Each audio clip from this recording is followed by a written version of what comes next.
3, 2, 1.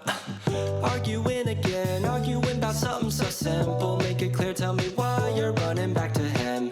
Feeling insecure, feeling like there's more to your character. Every tear that you cry is worth it in the end. But baby, tell me, how have you not figured it out? Ooh, dry your eyes. The world can always give you reasons to cry. But understand, you're stronger than. Hey Sunshine, welcome back to my channel.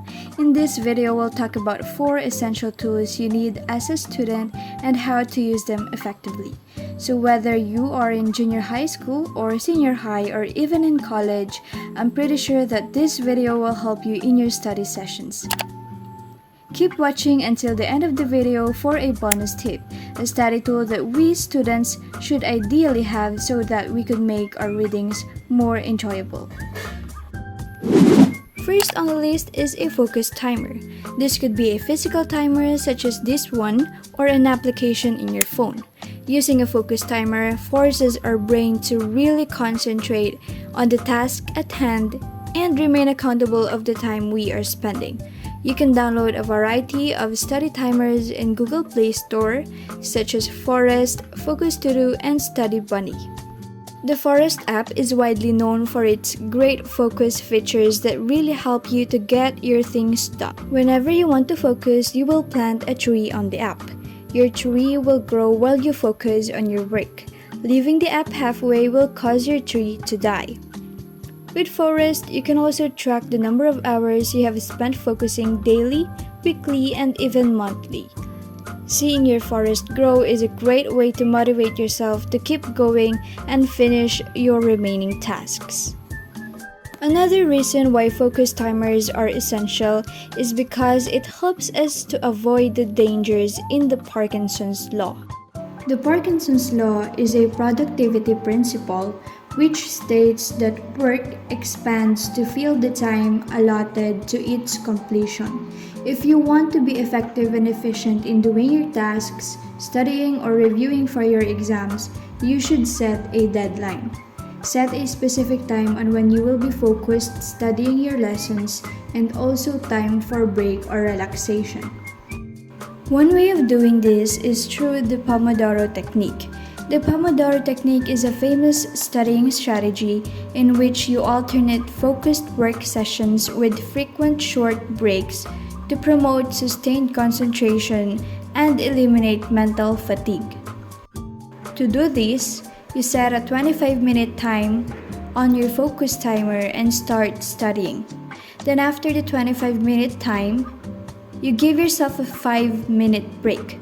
After the 5-minute break, you continue the cycle of focused study sessions and short breaks. After about 4 Pomodoros, you take a longer break of about 15 to 20 minutes. Pomodoro technique is a popular study technique, so if you have not tried using it, you better try and see how you can customize it according to your needs. Remember, we want to be doing short bursts of deep work rather than hours of shallow, distracted work. Number 2, highlighters. Highlighters are great tools to dissect a volume of information. However, it is very important to be mindful of highlighting and not fall to the trap of passive studying. We don't want to highlight our notes just to make them pretty, right? Law students are known for keeping a highlighting system that they use every time they study. In my case, being an accountancy student who studies business laws, I use yellow for important specific terms, green for definitions, and blue for examples or cases. You can basically use any color that fits your preferences. If you don't want to use highlighters, then you can use red ballpen, blue ballpen, and any other colored pen so that you'll get more enticed in studying But the very important thing to note here is that we should be mindful of committing passive studying. That's very, very bad, okay? What you want to be doing on these highlighters Okay, I didn't realize I accumulated all these Stabilos. I didn't realize that, wow, I have plenty of them already and I keep buying, but I don't mind because it makes me happy. I'll give you an example in our Law on Obligations and Contracts. This is, I think, the book that is the most used. As you can see, it has become old and dirty. So for example, you have here the essential requisites of contracts, so general provisions, and then I highlight Article 1318, color yellow, and then for example, I have here the essential elements, so I highlight green, that means the definition, so those without which no contract can validly exist. And then I highlight pink those that are the important points or a seemingly independent important point. A valid contract is one that manifests all the essential elements of a contract. Right. And then, for example, the natural elements, which is a class of the elements of a contract, I color it yellow. And then another green for the definition, which is presumed to exist in certain contracts. And then, as you can see here, I have the color blue, warranty against eviction, warranty against hidden defects in sale. So these are examples of natural elements, so that is why I colored them blue. Warranty against eviction and warranty against hidden defects in sale.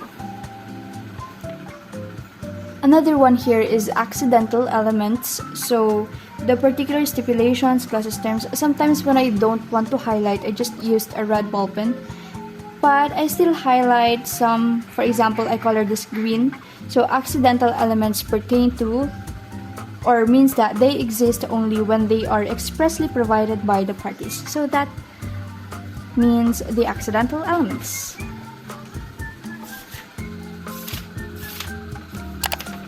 And apart from it helps me to really focus on the details. For example, I know that this pertains to the example because it's color blue, so I can just easily skim through the pages and search for what I need.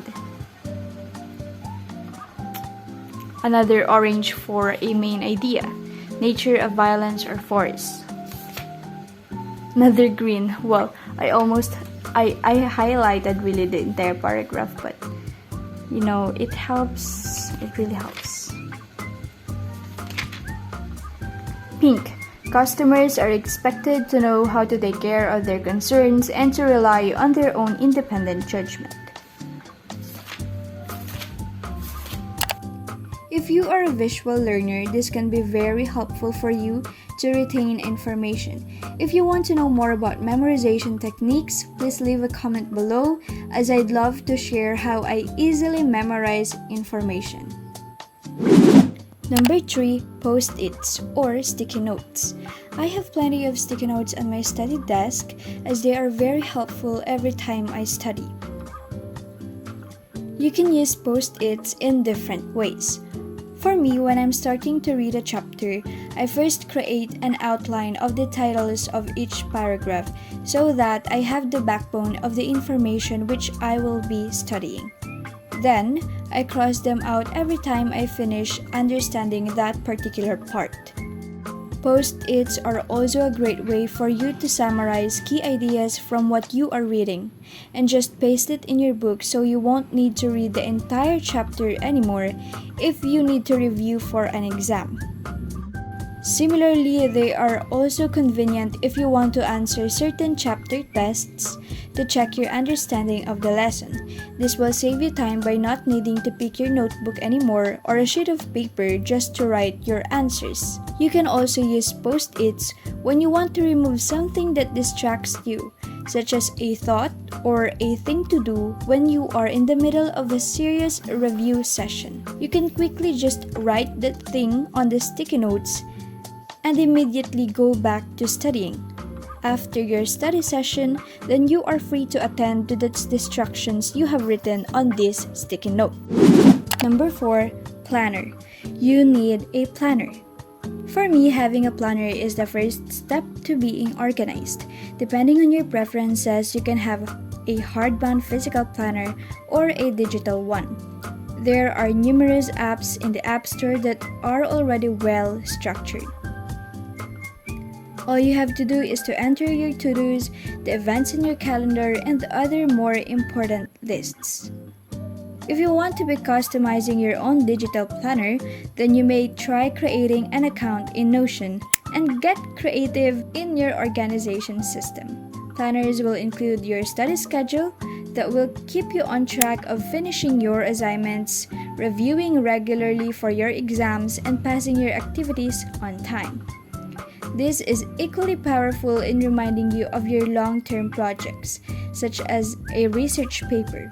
Planners could be as simple as the bullet journal method by Ryder Carroll, which features a freestyle planning.